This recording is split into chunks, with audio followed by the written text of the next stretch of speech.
They doubted you because doubt was easier than patience. They mocked you because laughter was easier than admitting they feared your potential. They wrote you off because it protected their fragile egos from the shame of seeing someone rise higher than them. But the truth was always hiding beneath the noise. You were the chosen one all along, not chosen by them, not chosen by some committee, chosen by life itself, chosen by the weight of your own scars, chosen by the nights that tried to end you but failed. They didn't see it because they couldn't. Their eyes were trained to spot flash, not depth. They only respected quick wins, not long battles. And yet, you kept going.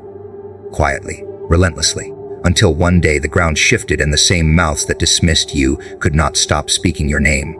Being underestimated is not a curse. It is training. When they told you that you weren't enough, you had two choices. You could accept their script and live smaller than your design. Or you could keep your silence, keep your fire hidden, and use their doubt as a forge. Every insult became another rep. Every dismissal became another mile walked. You didn't even realize it at first, but life was using their disbelief to build you into someone they couldn't stop. That's the trick of destiny. It doesn't hand you crowns. It hands you pain and watches to see if you'll turn it into armor. You did. And the armor you carry now is the very thing that makes them tremble when they finally realize they were wrong about you. What they never understood is that chosen ones are not born through applause. They are born in shadows. They are carved in rejection. They are built in silence while everyone else is distracted by noise. You had seasons where no one clapped. You had days where it felt like you were walking blind. But you kept moving. You kept showing up. That is why you were chosen. Because most people stop. Most people trade their fire for comfort. You didn't. You endured. And endurance is the true sign of someone who carries purpose. You are still standing because you were never meant to be ordinary. Ordinary is loud. You were meant to be inevitable. The psychology is simple but powerful. People project their limits onto you because it protects them from the shame of trying. If they convince you that you cannot rise, they never have to watch you prove that they could have risen too. Doubt is their defense mechanism. They need you to stay small so they can stay comfortable. But chosen ones make people uncomfortable. They don't mirror the lies back. They force people to look at what's possible. And possibility is a threat to anyone addicted to excuses. That's why they were so sure you would fail. They needed you to fail. Your success dismantles the safe illusions they built around themselves. Every step you take forward is another crack in their mask.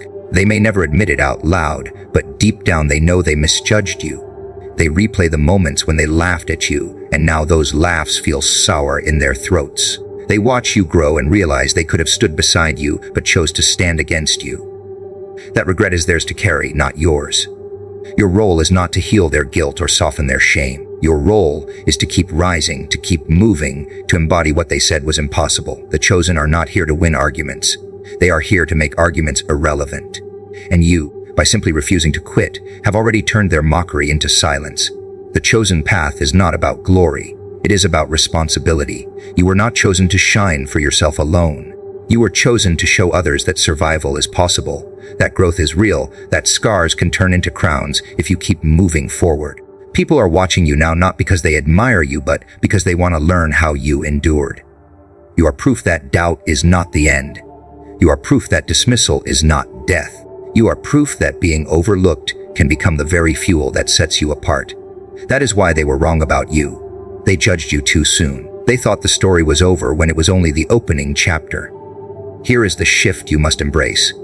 Stop trying to convince anyone of your worth. Stop performing for people who are addicted to underestimating you. Chosen ones don't explain themselves. They don't beg for applause. They keep walking until the ground itself bends under their consistency. You don't need to fight for their recognition. Recognition comes naturally when results are undeniable. The loudest revenge is not revenge at all. It is presence. Your presence, fully owned, fully sharpened, fully unapologetic, is what rewrites every opinion they once had of you. The same mouths that doubted you will have to choke on their own words. Let them. There will always be whispers behind your back. There will always be people who would rather call you lucky than admit you worked harder, suffered longer, and refused to fold. But remember this, they whispered about every chosen one in history. They whispered about every leader, every visionary, every survivor who refused to die quietly. Whispers mean you are no longer where they thought you'd stay.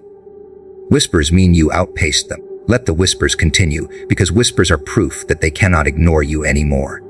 And if they cannot ignore you, you have already won.